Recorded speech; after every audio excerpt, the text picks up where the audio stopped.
जीवन का हर क्षण निर्णय का क्षण होता है। प्रत्येक पद पर दूसरे पद के विषय में कोई निर्णय करना ही पड़ता है और निर्णय अपना प्रभाव छोड़ जाता है। आज किए गए निर्णय भविष्य में सुख अथवा दुख निर्मित करते हैं, ना केवल अपने लिए, अपने परिवार के लिए भी, आने वाली पीढ़ियों के लिए भी। जब कोई दुविधा सामने आती है तो मन व्याकुल हो जाता है, अनिश्चय से भर जाता है। निर्णय का वो क्षण युद्ध बन जाता है और मन बन जाता है युद्ध भूमि। अधिकतर निर्णय हम दुविधा का उपाय करने के लिए नहीं, केवल मन को शांत करने के लिए लेते हैं। पर क्या कोई दौड़ते हुए भोजन कर सकता है? नहीं। तो क्या युद्ध से जूझता हुआ मन कोई योग्य निर्णय ले पाएगा? वास्तव में शांत मन से जब कोई निर्णय करता है तो अपने लिए सुखद भविष्य बनाता है, किंतु अपने मन को शांत करने के लिए जब कोई निर्णय करता है तो वो व्यक्ति भविष्य में अपने लिए कांटों भरा वृक्ष लगाता है। स्वयं विचार कीजिएगा।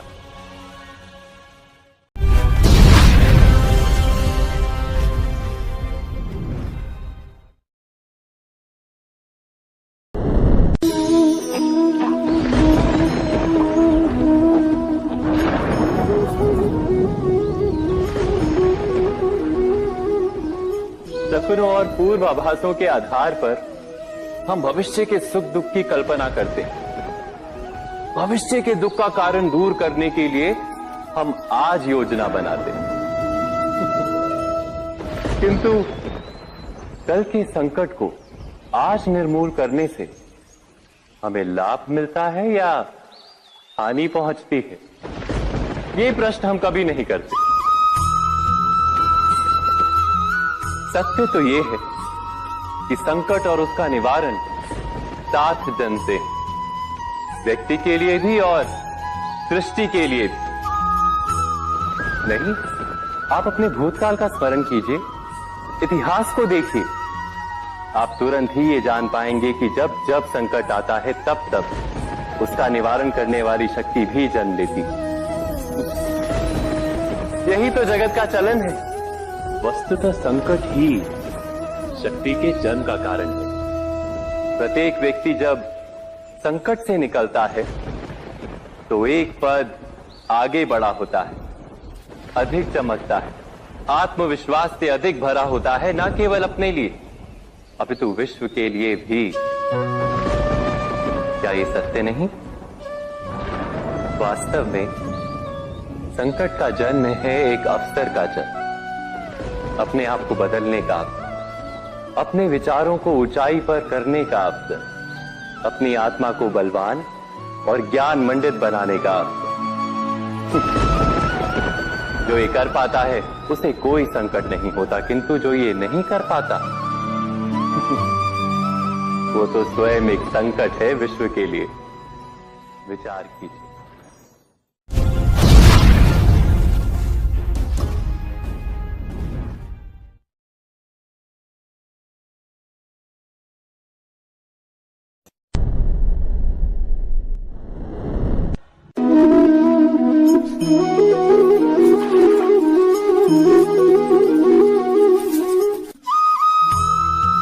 जीवन में आने वाले संघर्षों के लिए जब मनुष्य स्वयं को योग्य नहीं मानता, जब उसे अपने ही बल पर विश्वास नहीं रहता, तब वो सद्गुणों को त्याग कर दुर्गुणों को अपनाता है।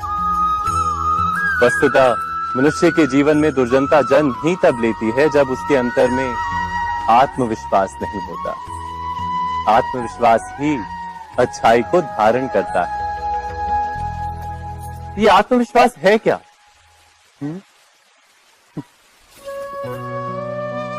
जब मनुष्य ये मानता है कि जीवन का संघर्ष उसे दुर्बल बनाता है, तो उसे अपने ऊपर विश्वास नहीं रहता। वो संघर्ष के पार जाने के बदले संघर्ष से छूटने के उपाय ढूंढने लगता है। किंतु जब वो ये समझता है कि ये संघर्ष उसे अधिक शक्तिशाली बनाते, ठीक जैसे व्यायाम करने से देह की शक्ति बढ़ती, तो प्रत्येक संघर्ष के साथ उसका उत्साह बढ़ता है। अर्थात आत्मविश्वास और कुछ भी नहीं, मन की स्थिति, जीवन को देखने का दृष्टिकोण मात्र है। और जीवन का दृष्टिकोण तो मनुष्य के अपने वश में होता है। स्वयं विचार कीजिए।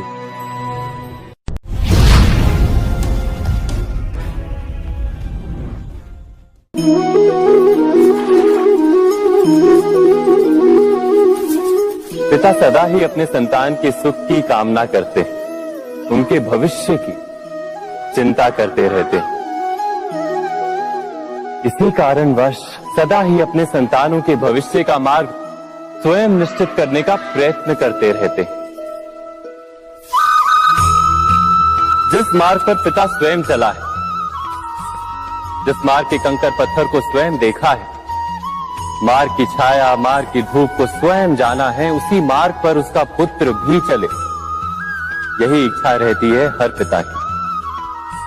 निस्संदेह उत्तम भावना है ये, किंतु 3 प्रश्नों के ऊपर विचार करना हम भूल ही जाते हैं। कौन से प्रश्न? प्रथम प्रश्न, क्या समय के साथ प्रत्येक मार्ग बदल नहीं जाते? क्या समय सदा ही नई चुनौतियों को लेकर नहीं आता? तो फिर बीते हुए समय के अनुभव नई पीढ़ी को किस प्रकार लाभ दे सकते हैं? दूसरा प्रश्न, क्या प्रत्येक संतान अपने माता पिता की छवि होता है? हाँ, संतानों को संस्कार तो अवश्य माता पिता देते हैं, किंतु भीतर की क्षमता तो ईश्वर देते हैं। तो जिस मार्ग पर पिता को सफलता मिली है, विश्वास है कि उसी मार्ग पर उसकी संतानों को भी सफलता और सुख प्राप्त होगा। तीसरा प्रश्न, क्या जीवन के संघर्ष और चुनौतियां लाभकारी नहीं होती? क्या प्रत्येक नया प्रश्न एक नए उत्तर का द्वार नहीं खोलता? तो फिर संतानों को नए नए प्रश्नों, संघर्षों और चुनौतियों से दूर रखना, ये उनके लिए लाभ करना कहलाएगा या हानि पहुंचाना? अर्थात जिस प्रकार संतान के भविष्य का निर्माण करने के बदले उसके चरित्र का निर्माण करना श्रेष्ठ है, वैसे संतानों के जीवन का मार्ग निश्चित करने के बदले उन्हें नए संघर्षों के साथ जूझने के लिए मनोबल व ज्ञान देना अधिक लाभदायक नहीं होगा? स्वयं विचार कीजिए।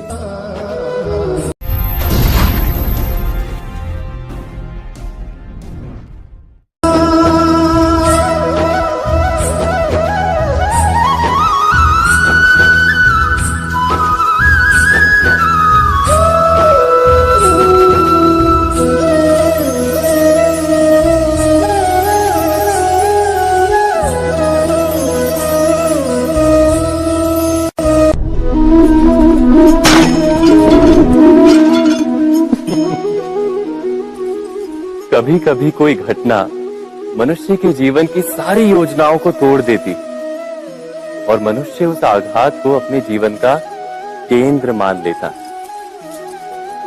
पर क्या भविष्य मनुष्य की योजनाओं के आधार पर निर्मित होते हैं?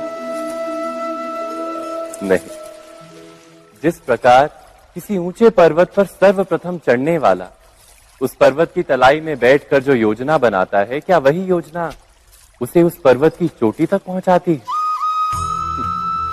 नहीं, वास्तव में वो जैसे जैसे ऊपर चढ़ता है वैसे वैसे उसे नई नई चुनौतियां, नई नई विडंबनाएं, नए नए अवरोध मिलते हैं। प्रत्येक पद पर वो अपने अगले पद का निर्णय करता है।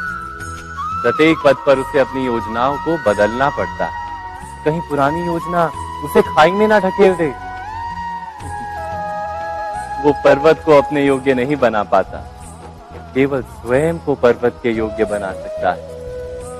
क्या जीवन के साथ भी ऐसा ही नहीं?